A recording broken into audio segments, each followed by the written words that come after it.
पूर्वांचल पर टिकी सबकी निगाहें। अंतिम चरण में होगा बड़ा खेला। नारद राय ने बदला पाला, सपा के साथ हो गया बड़ा खेल। नमस्कार, कैपिटल टीवी की स्पेशल स्टोरी देख रहे हैं आप और मैं हूं आपके साथ रोहित कुमार।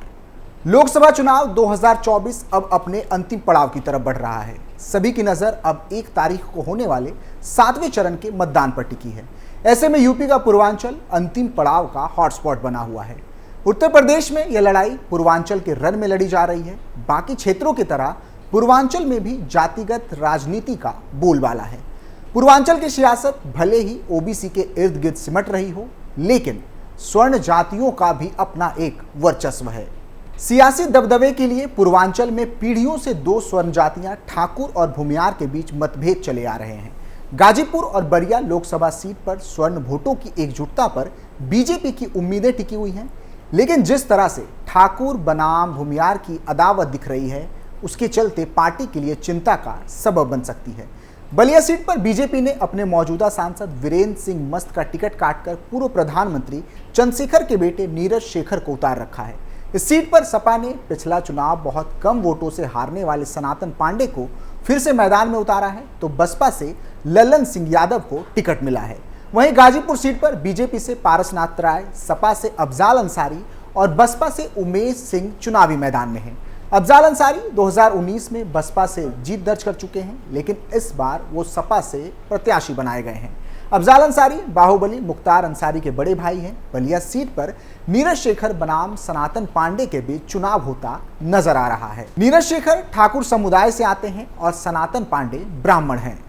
आंकड़ों की बात करें तो बीजेपी के नीरज का पलड़ा भारी नजर आता है। इतिहास गवाह रहा है कि बलिया लोकसभा ब्राह्मण बहुल होने के बाद भी यहां से आज तक किसी भी दल का ब्राह्मण उम्मीदवार चुनाव नहीं जीत सका है। अब सवाल यह है कि क्या सनातन पांडे इस बार बलिया लोकसभा का इतिहास बदल पाएंगे? स्वतंत्रता संग्राम की लड़ाई और जन आंदोलन से निकलकर प्रभावशाली लोगों के इर्द गिर्द घूमने वाली बलिया की राजनीति जातीय समीकरणों पर टिक चुकी है। दिलचस्प यह है कि इसी बलिया से साल 1974 में जयप्रकाश नारायण ने जनेऊ तोड़ू का नारा दिया था। बीजेपी यहां हैट्रिक लगाने की जुगत में है। वहीं समाजवादी पार्टी अपनी खोई सीट वापस पाने के लिए संघर्षरत है। पिछले चुनावों की अपेक्षा इस बार चुनावी रंग बलिया में कुछ कम जरूर नजर आता है, लेकिन बीजेपी से पूर्व प्रधानमंत्री चंद्रशेखर के बेटे नीरज शेखर के मैदान में आने के बाद चुनावी रंगत थोड़ी बढ़ी है। वहीं नारद राय के बीजेपी में शामिल होने से पूरा समीकरण बदलता नजर आ रहा है। बलिया की राजनीति में नारद राय पुराने राजनीतिक खिलाड़ी माने जाते हैं। चर्चा है कि बलिया की रैली में समाजवादी पार्टी के राष्ट्रीय अध्यक्ष अखिलेश यादव ने मंच पर नारद राय का नाम नहीं लिया, इसीलिए वह नाराज होकर बीजेपी में शामिल हो गए। हालांकि राजनीतिक लोग मानते हैं कि नारद राय पिछले लोकसभा चुनाव में पूरी तरह खुलकर एसपी प्रत्याशी सनातन पांडे के साथ थे, लेकिन विधानसभा चुनाव में जब नारद राय प्रत्याशी बने तो सनातन पांडे ने उनका साथ नहीं दिया। इसीलिए मौका देखते हुए नारद राय ने पाला बदलकर सनातन पांडे को हराने का ऐलान कर दिया।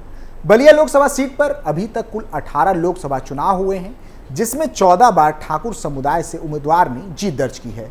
पूर्व प्रधानमंत्री चंद्रशेखर 8 बार और उनके बेटे नीरज शेखर 2 बार बलिया से सांसद चुने गए हैं। बलिया लोकसभा सीट की बात करें तो यहां से करीब 3 लाख ब्राह्मण समुदाय के वोटर हैं, जबकि ठाकुर 2.5 लाख, वहीं यादव और दलित 2.5 लाख, तो दलित 3.25 लाख। वहीं मुस्लिमों की बात करें तो मुस्लिम 1 लाख वोटर हैं, भूमियार 1.25 लाख, तो राजभर 1.5 लाख के करीब हैं और 2 लाख से ज्यादा वोटर अन्य ओबीसी के हैं।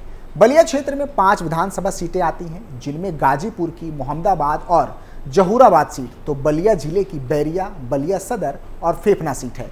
2022 में इन 5 में से 2 सीटें बीजेपी जीती हैं, तो 2 सपा और वहीं 1 सीट से ओम प्रकाश राजभर विधायक हैं। 2022 के विधानसभा चुनाव के दौरान बीजेपी ने बलिया सदर सीट से भूमियार समाज से आने वाले आनंद स्वरूप शुक्ला का टिकट काटकर ठाकुर जाति के नेता दयाशंकर सिंह को टिकट दिया था, तो वहीं आनंद स्वरूप को बैरिया से टिकट दिया गया था, जहां पर बीजेपी के विधायक रहे सुरेंद्र सिंह वीआईपी पार्टी से उतरे, जिसके चलते आनंद स्वरूप चुनाव हार गए थे।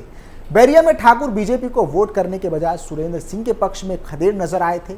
ऐसे ही बलिया सदर सीट पर भी भूमियार और ठाकुर एक दूसरे के खिलाफ नजर आए थे। सपा से नारद राय चुनाव लड़ रहे थे और बीजेपी से दयाशंकर सिंह।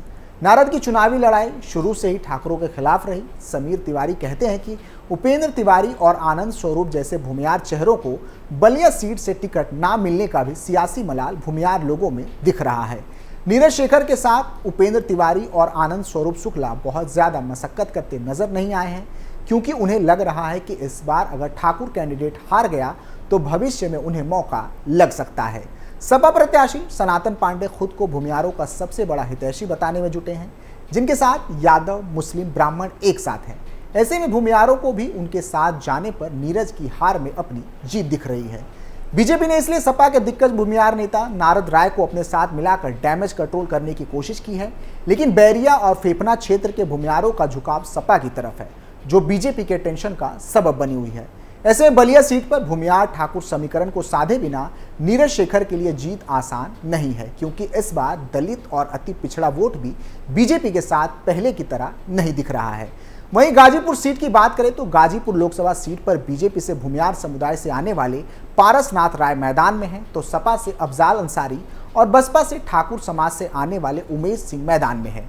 गाजीपुर लोकसभा क्षेत्र में 1952 से अब तक हुए 17 चुनावों में 9 बार ठाकुर भूमियार जीतने में सफल रहे, तो वहीं 1996 से लेकर 2019 तक मनोज सिन्हा बीजेपी उम्मीदवार के तौर पर चुनाव लड़ते रहे हैं, जो भूमियार समुदाय से आते हैं। गाजीपुर लोकसभा सीट पर भूमियार और ठाकुरों के बीच पुरानी अदावत चली आ रही है। 1998 में मनोज सिन्हा को सपा के ओम प्रकाश सिंह ने हराया था, जो ठाकुर समाज से आते। 1999 में मनोज सिन्हा ने उनसे हिसाब बराबर कर लिया था, तो 2009 में सपा को राधे मोहन सिंह ने उन्हें करारी मात दी थी। राधे मोहन सिंह ठाकुर समुदाय के कद्दावर नेता माने जाते हैं। इसके अलावा मुख्तार अंसारी के दबदबे के चलते तमाम ठेके पट्टे ठाकुर समुदाय के लोगों को मिलते रहे हैं। 2022 में ओम प्रकाश सिंह के विधायक चुने जाने में अंसारी परिवार की भूमिका अहम रही थी। इसके चलते ठाकुर वोट अफजाल अंसारी के साथ जाता नजर आता है। गाजीपुर लोकसभा सीट पर जातीय समीकरण देखें तो भूमियार, ब्राह्मण, यादव, राजभर, ठाकुर, दलित और मुसलमान वोटर अहम हैं। गाजीपुर में सबसे ज्यादा 4 लाख दलित वोटर हैं, तो 3.5 लाख यादव वोटर।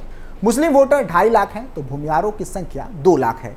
इसके अलावा 4 लाख के करीब गैर यादव ओबीसी हैं, जिसमें राजभर वोटर बड़ी संख्या में है। जातीय समीकरण के सहारे 2004 में अफजाल अंसारी सपा से और 2019 में बसपा के टिकट पर गाजीपुर से चुनाव जीते थे और एक बार फिर प्रबल दावेदार हैं।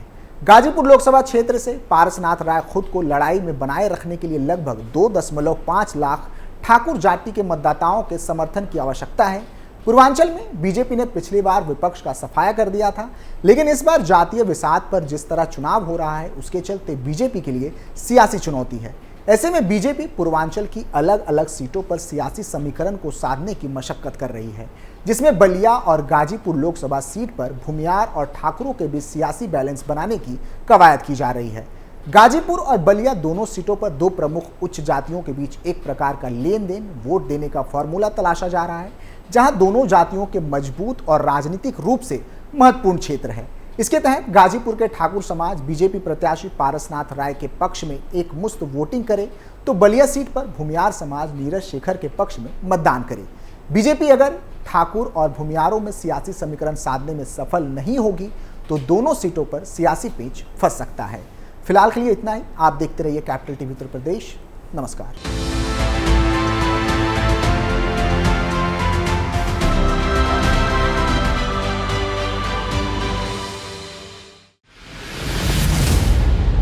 मैं राजनीति करता नहीं, पर राजनीति को बहुत गहरे तक समझता हूं। मैं लोगों के बीच रहता हूं, लोगों के मन को अच्छे से जानता हूं।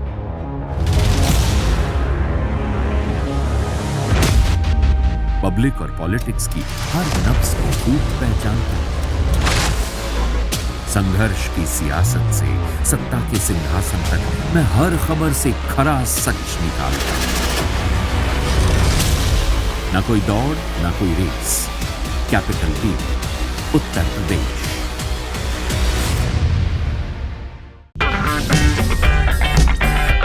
अगर आपको हमारा वीडियो पसंद आया हो तो इसे लाइक करें, हमारे चैनल को सब्सक्राइब करें और हाँ, बेल आइकन दबाना ना भूलें, ताकि आप तक हमारे वीडियो की नोटिफिकेशन पहुंचती रहे।